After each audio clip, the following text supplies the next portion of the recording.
In the sleepy village of Olarun, nestled between the red hills and the wild whispers of the Iramol forest, there lived a boy who had lost everything, not by fate, but by choice.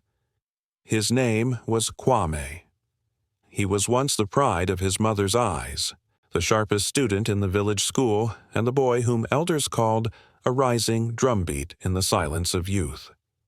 But something had gone wrong. Kwame had grown bitter, angry at a world that never bent for him. He lied, he stole, he broke hearts, and by the time he turned 20, he had burned every bridge worth crossing. Even his mother, Mama Ya, had stopped waiting for him at the door. Now he slept beneath an old abandoned market stall, covered in, a raffia mat full of holes, surrounded by emptiness and regret. The other villagers stepped around him like a forgotten shadow. He was no longer Kwame. He was that boy, the cautionary tale. That night, as the cold dew crept in and the stars blinked like silent watchers, Kwame had a dream. In the dream, the sun never rose. He was walking through the forest, barefoot, breathless, with strange laughter echoing in the distance. The trees whispered in Yoruba and Yue, tongues he had once heard from his grandfather, long dead. Suddenly, a clock appeared, not hanging, but beating in the air like a heart, and beneath it stood a man in all white. His face was smooth like clay, no features, no eyes, only a presence. The man raised one hand and spoke in a voice that sounded like drums and thunder all at once.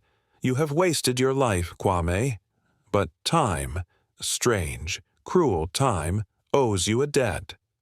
Kwame tried to speak, but his voice was trapped in his chest, like an unfinished scream. "You will wake tomorrow with one chance. One day. From sunrise to sunset, fix what you broke, or vanish with the night." The forest shook. The trees turned away. The earth cracked open beneath him, and Kwame fell. He woke up gasping, eyes wide, skin drenched with sweat. The sun had just peeked over the red hills, golden and gentle. His heart pounded strangely, like a clock. Tick, tick, tick. He sat up. Around him, life had already started. Women carried buckets to the stream. Goats bleated. Roosters crowed, and the scent of fried dough drifted from Mama Afia's food stall. But something was different. The air shimmered faintly like heat rising from the road, but there was no heat, and as he stood, he noticed it, a faint glow on his chest. He pulled down his worn shirt and saw it, a small golden clock face etched into his skin, just above his heart. The hands pointed to 6 a.m. He staggered back. It was real. The dream. Kwame's first step was towards home, a mud brick hut with a blue tin roof and a cracked wooden door. He hadn't entered it in 2 years. His mother had told him never, to return after he sold her late husband's radio for gambling money. As he approached, he hesitated, but then he knocked. The door opened slowly. Mama Ya stood there, thin and older than he remembered, with a face carved by sorrow. Her eyes widened. "Kwame? Mama!" His voice broke. She stepped back, unsure whether to slam the door or weep. "I'm sorry," he said, "for everything. I was foolish. I have no excuses." Mama Ya did not answer immediately. Her eyes searched his, and perhaps what? She saw there wasn't the boy who lied, but the one who once clung to her leg crying after his first scraped knee. She opened the door fully. "Come. But if this is another trick, Kwame, the gods will not forgive you." He stepped inside. The house smelled the same. Pepper soup, old mats, and faded prayers. They sat in silence for a while. He helped her sweep. He washed the old calabashes. He cleaned his late father's grave in the backyard. He didn't ask for food. He didn't talk about himself. He simply served. By 10 a.m., Mama Ya placed her hand on his. "I don't know what you're chasing, Kwame, but today you're my son again." He bowed his head, tears falling silently. Tick, tick, tick. The clock now pointed to 10:15 a.m. Kwame walked to the cloth market. There he found Essie, the seamstress he once loved, the girl he had betrayed. He had promised to marry her, and when her dowry was being prepared, he vanished with the money, sold her sewing machine, and left her humiliated before the entire village. Essie spotted him from afar. "You've come to ruin more, Kwame," she called bitterly. "No," he said, standing before her stall. "I came to return something." He placed a new sewing machine on the table, one he had bought with the money he made doing menial labor over the past year. A gift he had planned to give, but never found the courage. Essie stared at it, then at him. "You think this changes anything?" she asked. "No," he replied, "but maybe it lets you believe again, in something better, even if not in me." She blinked. The market was quiet now. "Leave. Before I forgive you by mistake." He smiled faintly. "Thank you for being kind." Even in anger. He turned and walked away. As he did, Essie called softly, "Kwame." But he didn't stop. He didn't need her forgiveness, only her healing. Tick, tick, tick. 1 p.m. By mid-afternoon, Kwame's chest clock ticked louder, echoing in his ears. He felt the weight of every second like a stone crushing his ribs. The village, which had once been full of laughter and promise, now seemed to watch him with quiet judgment. Kwame's legs led him to the old market square, where children played near the ancient baobab tree. His eyes caught sight of a small group gathered around a crumpled figure. His childhood friend, Kojo. Kojo had been a loyal companion, but Kwame's recklessness had cost them their friendship. When Kwame sold Kojo's goat to pay off a debt, the friendship shattered like dry twigs. "Kojo," Kwame said softly. The boy looked up, eyes wary and hardened. "Why are you here, Kwame, after all this time?" Kwame swallowed the lump in his throat. "I'm here to say I'm sorry, and to try to make things right." Kojo spat on the ground. "It's too late," Kwame nodded. "Maybe, but I have one chance." Kojo's expression softened just a little, but the wounds remained. Kwame's heart pounded as he remembered the strange man's words. One day to fix everything, or vanish forever. He realized that the clock on his chest was no ordinary timepiece. It was connected to every choice he made. Each attempt to mend a wound either moved the clock forward, bringing him closer to sunset, or, in some moments, the ticking sped up, as if time itself were racing against him. By 4 p.m., Kwame reached the outskirts of the village where the old river flowed. The river was sacred. The villagers believed it held the spirits of their ancestors.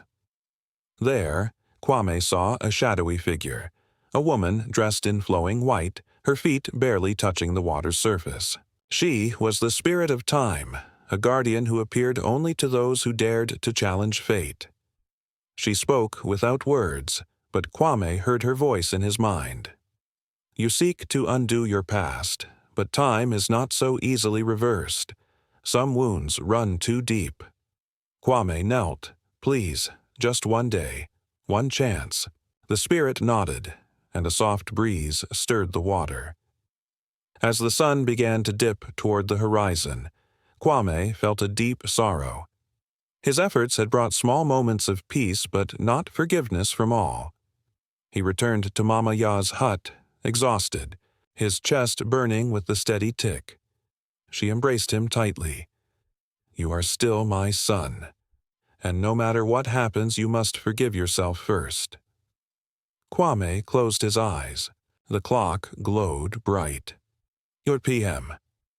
As the last rays of sun vanished, Kwame stood alone on a hill overlooking the village. He wondered, had he truly fixed what was broken, or was this just the beginning? The clock ticked one final time. Then, silence. The boy who had borrowed time now faced his true test. Kwame woke to the faint murmur of village life stirring beneath the early dawn.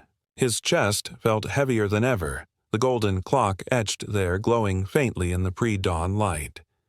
It was 5 a.m., and the ticking was louder, relentless, unforgiving. For the first time in years, Kwame felt the weight of time not as an enemy, but as a desperate companion. He sat on the edge of the small hill overlooking Oloran, the village slowly coming to life beneath a sky painted with pastel pinks and purples. The air smelled of fresh earth and burning firewood. Somewhere nearby, a baby cried. Today was his second chance, but the clock on his chest reminded him sharply the day was already slipping away. Since the clock appeared, Kwame's life had changed, dramatically, but not in the way he imagined. The villagers avoided him less, but the glow on his chest made him feel like an exhibit, a walking sign of judgment. Mothers pulled their children close when he passed. Men averted their eyes. He heard whispers behind his back. The boy cursed by time. He wears his sins on his skin, the ticking heart of failure. Kwame learned quickly that his clock was more than just a marker of hours. It was a mirror reflecting his soul. Each lie, each harsh word, each act of kindness, every choice echoed in the steady pulse. Mama Ya was the first to notice the change, in the clock. One evening, as Kwame helped repair the roof of their hut, she placed her weathered hand on his chest. Kwame, this clock does not just count your time, it measures your heart. Kwame looked down. The clock hands moved erratically, spinning sometimes, stopping other times, then racing forward. It was unpredictable. "What does it mean?" he asked. "You carry your past and your future all in one moment. You must be careful. One wrong step could end everything." Her words chilled him. Was his time truly running out? And if so, what would happen when the clock struck 0? Determined to understand his strange curse, or blessing, Kwame sought out Baba Kofi, the village elder known for his wisdom and deep connection to the spirits. Baba Kofi lived in a hut draped, with colorful cloths and surrounded by talismans and carved wooden figures. His eyes shone with kindness and knowing. When Kwame explained his predicament, Baba Kofi nodded thoughtfully. "This clock you carry is the heart of time, an ancient spirit's gift and curse. It appears only to those whose lives are intertwined with destiny. You have been given a day to repair the threads of your life. But time is not a line. It is a web. Every action pulls and stretches it." Baba Kofi handed Kwame a small carved wooden amulet. "Carry this with you. It will help you see the hidden connections between people, events, and your soul." Kwame grasped the amulet tightly. For the first time, he felt a faint hope flicker inside him. Using the amulet's power, Kwame saw the invisible threads connecting his village, ties of love, betrayal, forgiveness, and pain. He realized that his mistakes had not just hurt individuals but had frayed the entire community's fabric. His first visit was to Kojo, the friend who had rejected him the day before. Kojo was tending to a small garden near his mother's hut. Looking tired but determined, Kwame held out the amulet. "Look, Kojo, this shows me how our lives have always been connected, since we were boys chasing butterflies and climbing trees. Can we start again? For the village? For our future?" Kojo hesitated, then nodded slowly. "One step, Kwame. That's all I can give."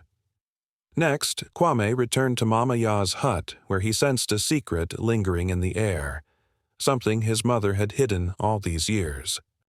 That night, as they sat beside the fire, Kwame pressed gently. "Mama, was there something you never told me?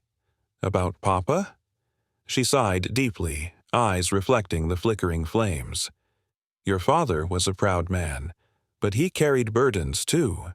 Before he died, he made a pact with the spirits to protect this village. It cost him his life. But why didn't you tell me? Because you were a boy, and the truth would have crushed you. But now you must know. The heart of time is not just on your chest. It is in your blood. Kwame's mind spun. His father's sacrifice was connected to the clock. His own fate was linked to a legacy he never understood. The following morning, Kwame woke to a pounding heartbeat in his chest. The clock's hands spun faster than ever before. Time was running out. He hurried to the river where the spirit of time had appeared. "Please," Kwame pleaded, "tell me how to fix this, how to survive." The spirit's voice echoed like a song. "You must choose. Save yourself or save the village." Kwame's heart twisted. Could he save both? Or would he be forced to sacrifice one for the other? As the sun set on the second day of his journey, Kwame stood at the crossroads, between past and future. The clock glowed fiercely, the last hours slipping like sand. His choices had healed some wounds but opened others. Time was unforgiving. But Kwame's spirit burned with a fierce determination to reclaim not just his life, but the hope of his people. Kwame stood at the edge of the village under the twilight sky. The glowing clock on his chest pulsed like a war drum. Loud, urgent, impossible to ignore. His breath came fast. Time was slipping like water through his fingers. He had two paths, to save himself or save his village. Neither choice seemed easy. The villagers gathered quietly near the ancient baobab tree. Their faces told stories of hurt and hope, suspicion and longing. They watched Kwame, the boy who had vanished and returned, the boy who carried time itself on his chest. Kwame's eyes swept across the crowd. Among them was Kojo, Mama Ya, and Baba Kofi. Each person was connected to him by invisible threads, some bright and golden, others frayed and dark. He thought of his father's sacrifice, the pact with the spirits, and the legacy woven into his blood. The clock ticked faster. He had to choose. That night, Kwame returned to the river where the spirit of time waited. Her white gown shimmered under the moonlight. "I am ready," Kwame said, voice steady but heart trembling. The spirit smiled, a sad curve of lips. "Your choice will ripple through time, through lives and destinies. Are you prepared for the cost?" Kwame nodded. "I will face whatever comes." The spirit reached out and touched the clock on his chest. The ticking slowed, and Kwame felt a deep calm settle inside him. Then choose wisely. In a moment of weakness, Kwame imagined walking away, leaving the village and his past behind, escaping the ticking clock, freedom from guilt, freedom from pain. But the glowing clock pulsed harshly as if punishing him. He saw visions of the village suffering without him, crops wilting, families broken, Kojo losing hope. Kwame's heart ached. Kwame closed his eyes and chose to stay. He would give the last hours of his borrowed time to heal the village's wounds, no matter the personal cost. He began with the children, visiting the schoolhouse where laughter had faded. He shared stories of hope and courage, and slowly, smiles returned. With the amulet's help, he uncovered old grievances between families and brought them together to reconcile. At the market, he helped an old woman find her lost goat, restoring faith and kindness. Kwame's greatest challenge was his mother, Mama Ya. One evening, as the clock hands neared their final turn, he knelt before her. "Mama, forgive me for the pain I caused." Tears streamed down her face. "Kwame, my son, you are already forgiven, but you must forgive yourself." Their embrace was a balm to Kwame's soul. The last hour arrived like a storm. The village gathered under the baobab tree once more. Kwame's chest glowed bright, the clocks ticking, slowing. He looked at the faces around him. Hopeful, weary, forgiving. With the spirit's blessing, the clock dissolved into dust, and Kwame felt a lightness he had never known. The curse was lifted, but the lessons of time would remain. Kwame was no longer the boy who borrowed time. He was the boy who chose it, every moment, every breath.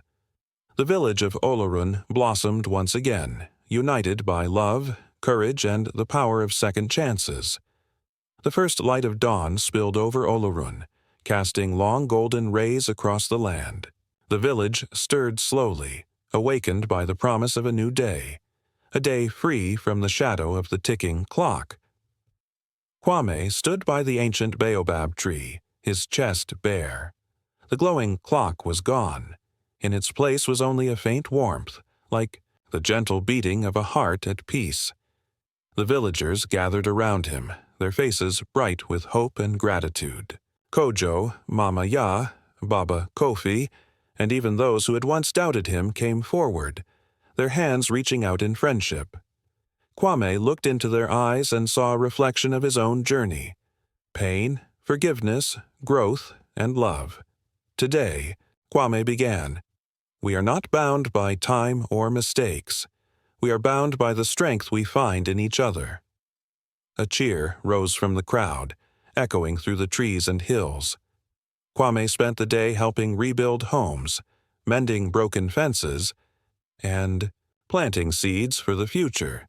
But most importantly, he helped heal hearts. He spoke with those who had been hurt by his past mistakes, offering apologies and listening with humility. The village began to heal, not just physically but spiritually. That evening, Kwame sat with his mother by the fire. "You carried a heavy burden all these years," he said softly. Mama Ya smiled, eyes glistening. "And so did you, my son.